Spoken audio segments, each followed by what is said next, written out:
Good evening, everyone. Thank you for the opportunity to be here. I've really enjoyed driving up here this afternoon and just remembered just how really beautiful this place is and what a special place that you all live in. So thank you for that.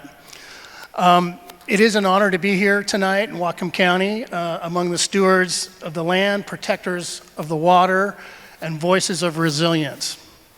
Thank you, Fred, Dylan, and Deanna for having me. I really appreciate the invitation. I hope I won't let you down. So here it goes. I want to begin by saying I'm not a water lawyer. You have gotten some great advice from Bill Clark, I think is in the audience today previously, and James Davenport as well is here. But I have been working with the state's water code for over 20 years. And my last, as Dylan mentioned, my last stint with the Department of Ecology was the director of the Office of Columbia River, which was really an organization that was created out of conflict, much like you have here today. In 1994, there was a moratorium on any new water rights out of the Columbia River. That created a lot of angst and challenges within our water community in eastern and central Washington, and really created an opportunity in the legislature to say, that's not good enough. We need to work on developing water supply, not just for people, but for fish as well. And that really started the Office of Columbia River. So our current Washington State Ag Director, Derek Sanderson, was our first director of the Office of Columbia River, and I was the second, and now we have Larry Matson, who's the third. I recently retired in February, but I found that daytime TV is really just not for me, so I'm going to continue to try to help people work through water and water resource issues where I can. I'm also a product of irrigated agriculture. I grew up on the Morrison Fruit Ranch in Zola, Washington, next to the Rosa Canal. The Rosa Irrigation District is a pro-ratable or junior irrigation district within the Yakima Valley, and this year, of a third year of drought, the folks on the Rosa, my uncle's farm, they suffered severely and had a lot of orchards and vineyards pulled out because they just couldn't get to water. And that's even after the fact that we have what we call a Yakima Basin Integrated Plan, which is a 30-year comprehensive strategy to work on water supply and fishery issues. So I come to you tonight really more as a consultant, but someone who spent decades listening to elected officials, to tribal representatives, to agency staff, and community members across eastern and central Washington.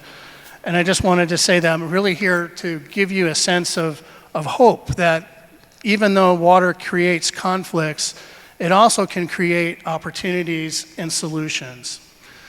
But I think, as Fred mentioned, we really kind of need to name the moment we're in. We are in an adjudication.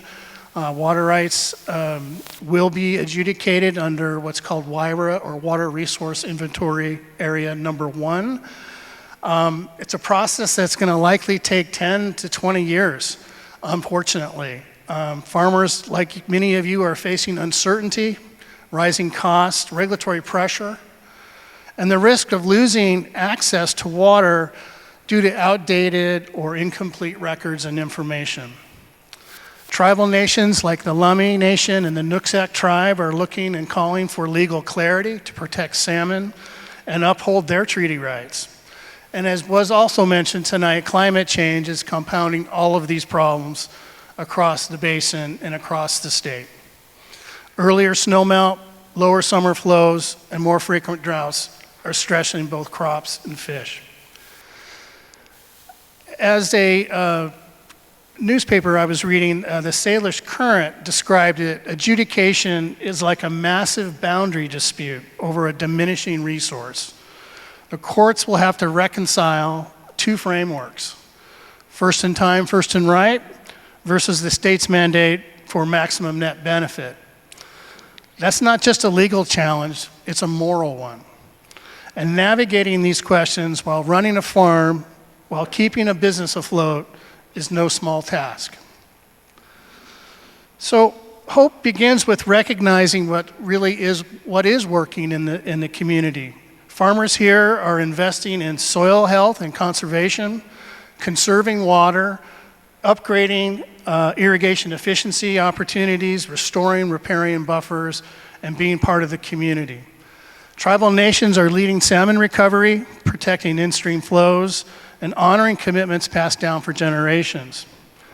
As the Lummi Nation put it, we are here working hard to protect the water that salmon need, not just for ourselves, but for our kids and our grandkids and future generations.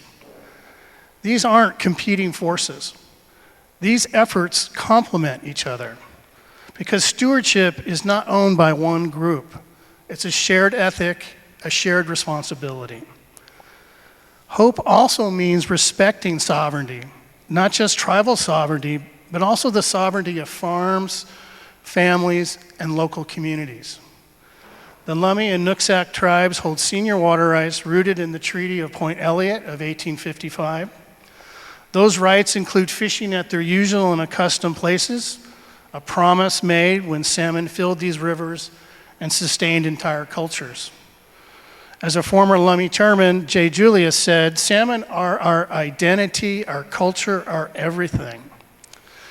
What Chairman Lawrence Solomon also wrote in the Bellingham Herald is we need action now that is lawful, that is fair, and that is right. He emphasized that adjudication is the only path to accountability, especially around unpermitted water use during critical salmon periods. But, and this is important, this adjudication must be fair. It must be transparent.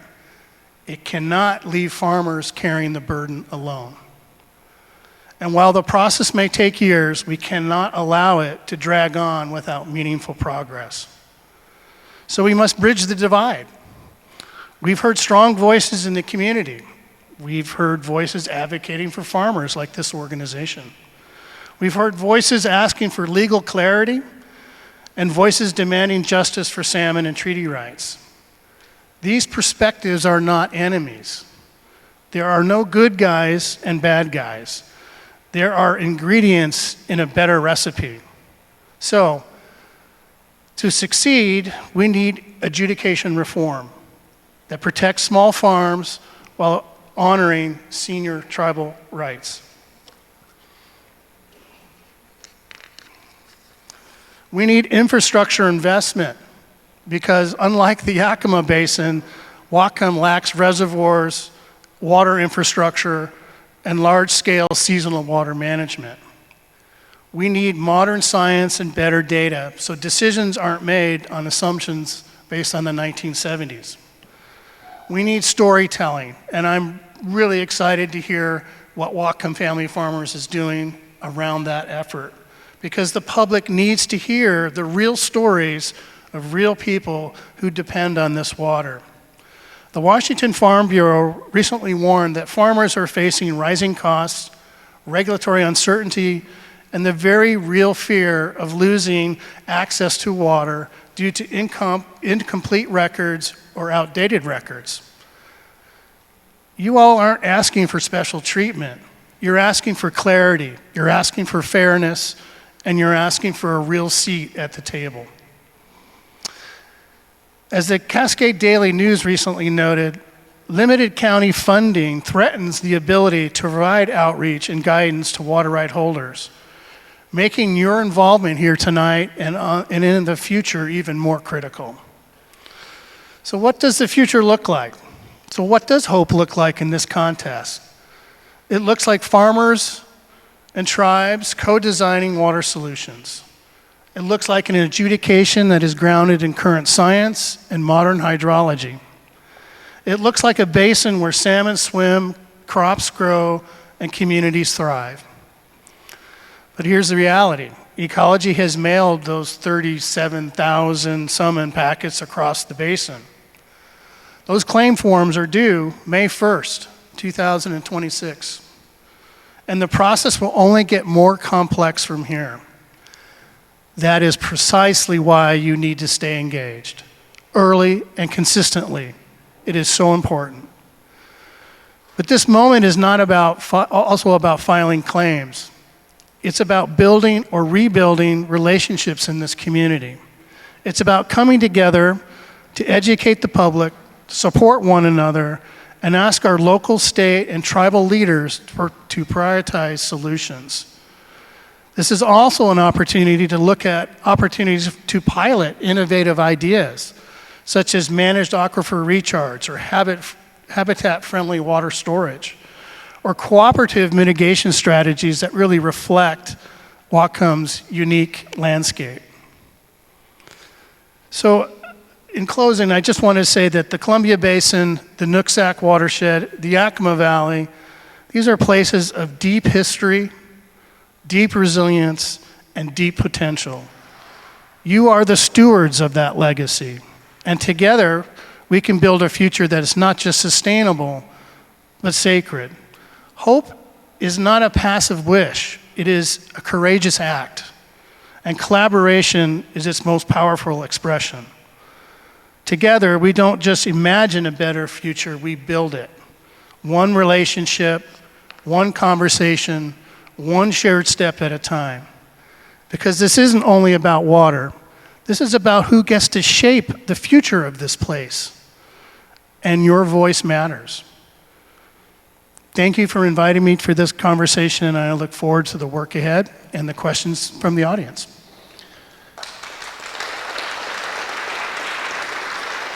Thank you, Tom, for being here tonight. And once again, folks, if you do have a question for Tom, there's still time to get those in. Green sheets of paper on your table. And on those sheets is a phone number where you can text your question. We do have a few questions in already. But again, you can get those in at that phone number on the green sheet of paper on your table. If you have that burning question after hearing Tom and everyone else talk, Tom, to get us started, a question that came in, and you were just talking about it, filing claims, filing that paperwork. What would you tell someone who is planning on not filing their adjudication claims? What are the ramifications of not responding to the summons? Yeah, I think unfortunately you'll lose your opportunity to have that voice heard in court. And whether you're able to, ultimately get a claim certified by the court, without that paper, without that opportunity to have your voice heard in the courtroom setting or in the court proceedings, you lose that opportunity. So even if you're not sure whether you have a claim or not, it's really important that you file that claim. And since you've been through this experience before, what happens once somebody sends in their form? What's going on? Well, all of those are collected, and I think there will be a process where ecology will begin the process of determining sort of classes of water rights, if you will, domestic, municipal, agricultural, and they'll begin looking at those in the context of how to organize them. And again, that takes time. And so with the amount, as you mentioned, 37,000 claims already being filed, that's going to take a little bit of time. In the Yakima Basin, as you mentioned, we had a little over 4,000, and we didn't include groundwater. And it took us 40 years or 42 years and over $40 million. So we can't do that again. We just can't. And I don't think this community wants that. And there's all this talk about collaboration, right? But what can collaboration do to prevent junior users from getting their water shut off? I mean, that's what a lot of people are feeling. Well, I'm going to be a junior user. What's all this talk about collaboration going to do to actually make a difference and keep me from being in that position that you dread? Yeah, well, the adjudication is going to create the prioritization list, the first in time, first and right, which basically Western water law is based on. What collaboration can do, though, it can provide the opportunities to go beyond that in the context of, well, yeah, you get that water then, but it doesn't fix the problems in the landscape. Collaboration gives you the opportunity to fix problems in the landscape from each perspective, whether that is a tribal perspective, whether that is a water supply perspective, whether that's a habitat perspective. By pulling all of those things together, you can actually bring a strategy together that can be funded with the help from the state or federal governments, with continued collaboration, you can bring significant investment into your basin to help solve some of these problems. So you have healthy salmon, you have thriving farms, and you have thriving communities. I've worked through that in at least 3 different instances: the Yakima Basin, the Walla Walla Basin, and the Icicle Creek area in the Wenatchee area. All of those efforts came out of litigation, came out of fighting.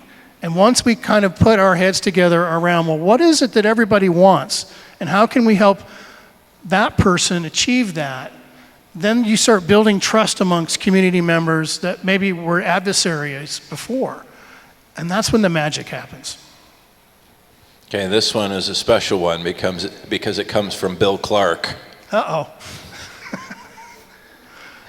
Bill's wondering, can you describe specific projects like water storage that provided benefits in the Yakima plan?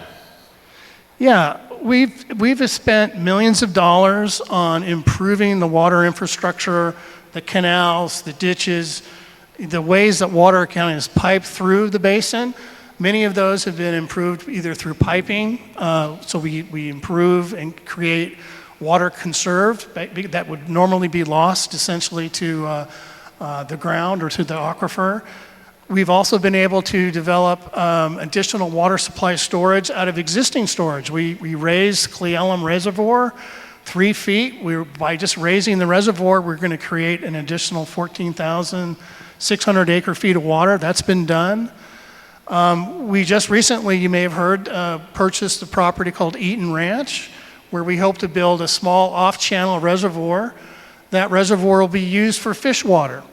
So instead of, if you think about a pie, water has to come out of that pie to support fish life. If we create the pie bigger, we're actually able to help farmers by not using some of their water for fish. Instead, we're actually using some of this potential storage water in a means that will help fish and that will extend agricultural supply. So those are just a couple examples of squeezing more out of what we have in a more efficient, using modern technology, modern methods, and making do with what we have. To bring it here to Whatcom County, what role do you think farmland preservation should play in a possible Nooksack Basin integrated plan? I like the ring of that, by the way. Yeah. Farmland is critical. It is really the first bulwark, if you will, from urban sprawl, quite frankly. And we need farmland. You all are stewards of the land. I come from a family farm. I know how much my uncles cared about the land and the soil and the creatures that lived on it. When we lose family farms, when we lose farmland, we lose that sense of stewardship. And it basically goes in some form of development that ultimately chops up that ground and becomes something that it wasn't before. If this might take up to 40 years, as some people fear, how do we operate and manage during that time? How does my son have a future to be excited about? Yeah, it's a great question, and I tried to hit on it in my talk, is use this time now to talk to that other person. Talk to that other person or tribal member about what is it that you want out of this process. What are the fish barriers? What are the habitat issues? What are the land use issues that we're struggling with as a community? And how can we support farming and farm lands in such a way that kind of complements that? And we've been able to do some of that. You're actually able to provide riparian habitat in a way that supports farmland. You're actually able to help with fish passage in areas where maybe there's blockage and that the tribal nations wouldn't be able to fix on their own. By pulling people together, you're actually able to get more done. Yeah, that's related to a question of mine. just relaying what I've had a lot of people ask me, which is any of this stuff particularly, I mean, you talk about infrastructure. In Yakima, in that basin, there was some infrastructure already existing. We really don't have almost anything here. Is that even possible? I think it is. I think maybe taking a look at the basin and having an organization or in our case, reclamation, a federal government to kind of look at, well, what are the opportunities within a basin? Where are the water storage supply? What are the water users using? How is that water being conveyed? All of those things can be improved upon. We're really using old technology in a lot of ways to move water from one point to another. Is there some way to do that better? Farmers are actually doing that on their farms because they've had to. But there's a lot in between that and how farmers are using their water more efficiently. So that's what I meant by squeezing more out of what we have, and that creates an opportunity. It creates an opportunity to put some of that water back in the river for fish.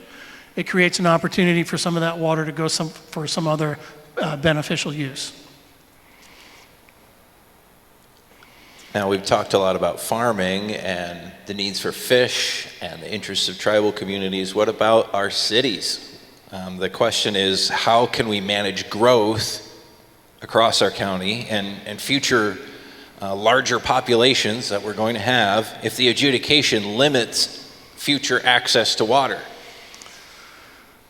Well, I think cities and towns in some cases can be the most vulnerable as well. Much of that growth is being accomplished without maybe thinking about water and the water resources.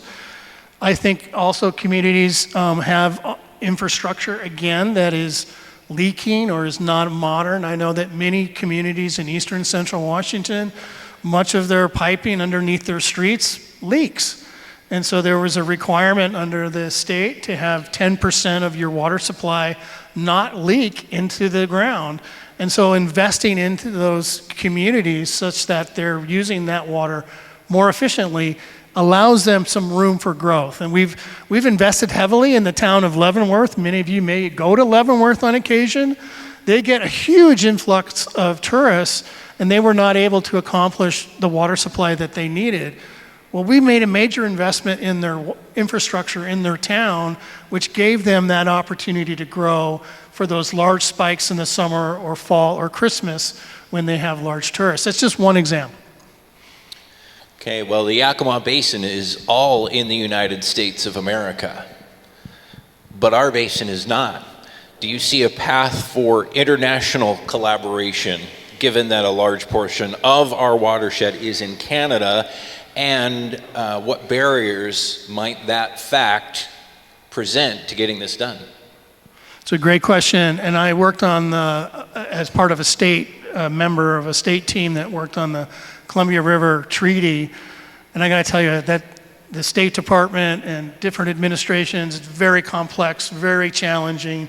So cross-international border issues are challenging, but they're not impossible. And again, I think it's a matter of getting people to sit down and talk and share about what the issues and problems are, and then try to look for opportunities to solve those problems.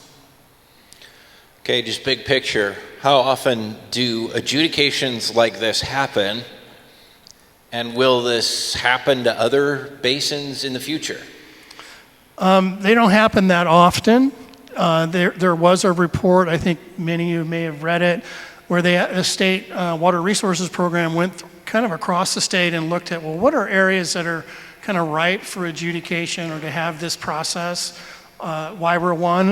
The Nooksack was one that raised to the top. The upper Columbia River is another that was actually started as well, but it was kind of been put on hold because there's a difference between Department of Justice and our State Attorney General's office about the scope and scale of that adjudication. The Spokane area has been looked at, the Walla Walla Basin, are just to name a few. Does the adjudication preclude the possibility of new water use in the future, such as new rural homes on wells or new irrigation rights? I don't think so. I think you know, in any opportunity of sorting out who has what, there'll be a process of, okay, well, if that organization or if that farmer or if that person has senior water rights and is not using those water rights and those water rights have been adjudicated and they're, quote, wet water, that gives that opportunity for that water to be, if they're not using it or not using all of it, to be actually moved to the next beneficial purpose, provided that it kind of conforms within the water code. So I think it can create opportunities for new growth and new irrigation if that's the case. If you were here right now and farming in our basin, what would you be doing? Well, I'd surely get my claim in, and I would be looking to organizations like this to help get your voices heard about modernizing the adjudication process, about making sure that the county has the resources to do the job and to do it well, and to make sure that we're using technology today that provides a transparency to all of you so you know what's going on. We used to have to go to the court, federal court, essentially, in Yakima to know what was going on, and it essentially, it was a very challenging process, and a lot of people didn't know what was going on. So I think organizations like yourselves and others who are trying to get the word out is important, and I also think that having the adjudication be modernized and have that transparency will be critical to the success. Okay, this question puts a finer point on something we were talking about just a minute ago. Specifically, the question is it possible for a Nooksack Basin integrated plan, again, I like the ring of that, is it possible for something like that to generate significant state and or federal dollars to go toward water storage solutions and watershed restoration? Well, you're probably talking to the wrong guy. I'm a big believer in collaborative integrated water resources solutions. I think it's really the only way we're going to solve some of these problems. We can't have one entity sort of solve their problem at the expense of another. It's really about moving everyone forward. Everyone goes forward. And I think in the Yakima case, we have raised over $1 billion over the last decade. Out in the Columbia Basin, we've gotten hundreds of millions of dollars for the Odessa groundwater replacement program. We're not quite as well funded in the Walla Walla or the Icicle, but we're still making progress.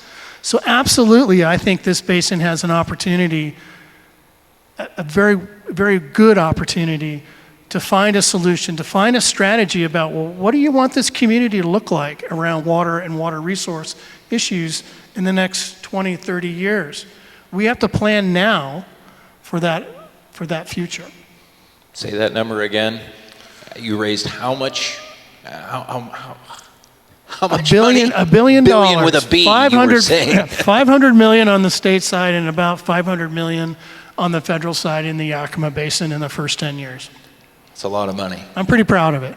And we were able to actually get the integrated plan on the federal side supported by the first Trump administration. So anything's possible. Could you talk a little bit about what settlement out of court may look like? Timeline, percent of cases settled out of court, to players at the table, how does this work? Well, unfortunately, I think there's going to be a need for a court process for people to have some sense of comfort of what they do have and what they don't have before they're able to sort of step out into their non-comfort zone and begin thinking and talking to others about, well, what is it we want? How can we help that other entity? How can that entity help me? And I think that's when the opportunities sort of arise. So I think it's going to be a few years, but I think in the meantime, we can be thinking about building those relationships with the tribe, building those relationships with the city, building those relationships with the community and the public at large about we can't wait 40 years for solutions.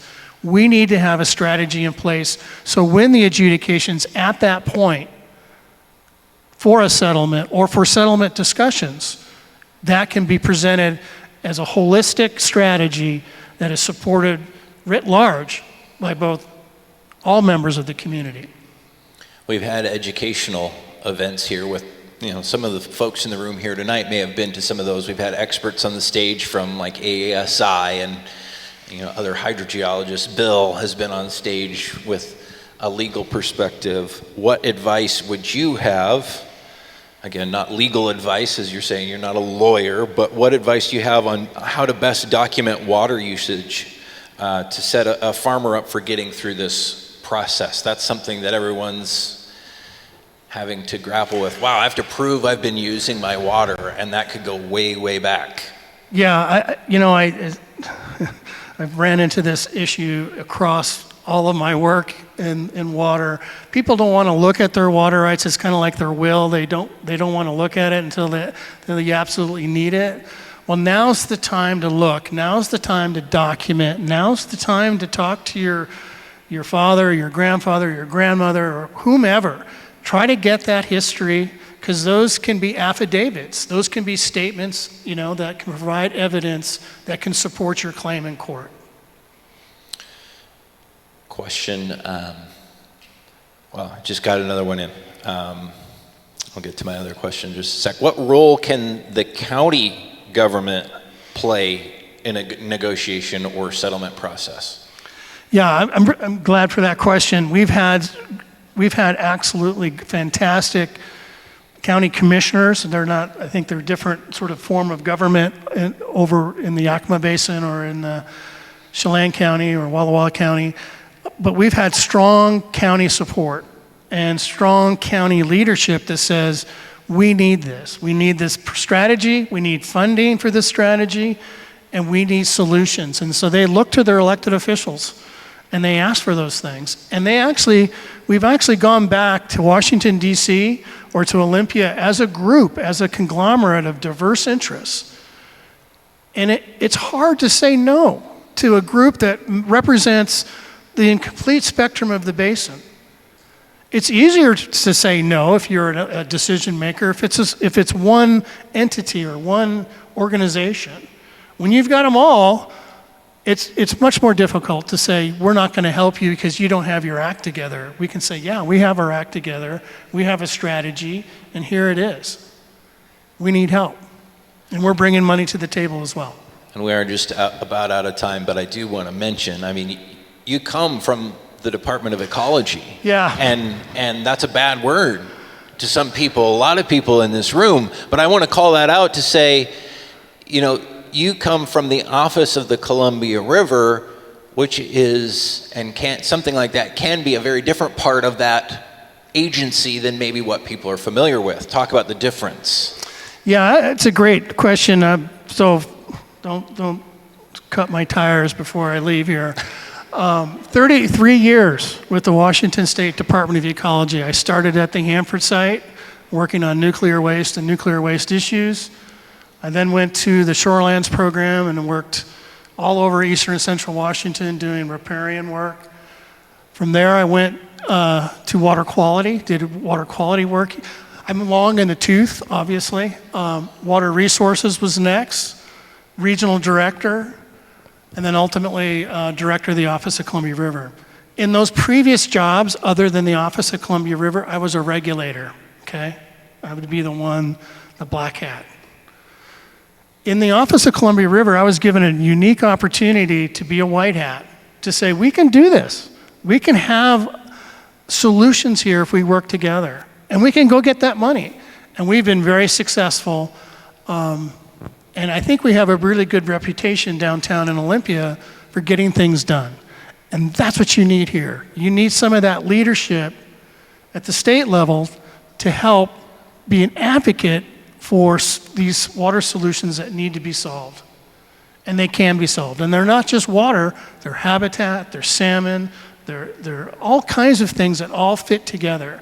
And that's what an integrated water resource strategy is about. Do we need something like a Office of the Nooksack River? I have been an advocate for something like that for Western Washington since I took the job, in 2015. I hope and pray something like that comes.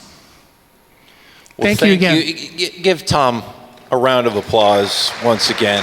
Tom, thank you so much for being here with us tonight.